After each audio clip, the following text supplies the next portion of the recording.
की आमचा जीव गेला तरी चालेल पण आमची जमीन सोडणार नाही. आम्ही महाराष्ट्राला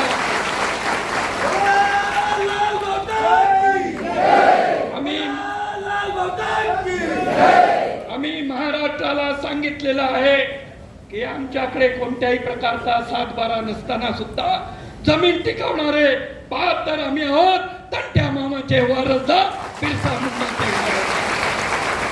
आज 7-12 मिळालेल्यांची जमीन हे फडणवीस सरकार काढून घेतंय. कोणत्या ना कोणत्या बहाण्याखाली, कोणत्या ना कोणत्या नावाखाली उद्योगपतींना देण्याचा चंग बांधलाय. या साक्री तालुक्यामध्ये केमिकल कंपनी आणण्याचा त्यांनी ठरवलेला आहे. म्हणजे मुंबईमध्ये ज्या केमिकल कंपन्यांना बंदी घातलेली आहे त्या केमिकल कंपन्या मुंबईतल्या लोकांनी हकलून लावलेल्या आहेत.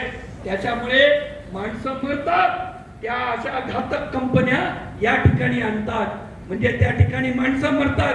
मग इथं काय जनावरं राहतात का दगड राहतात का हा प्रश्न आपण विचारला पाहिजे.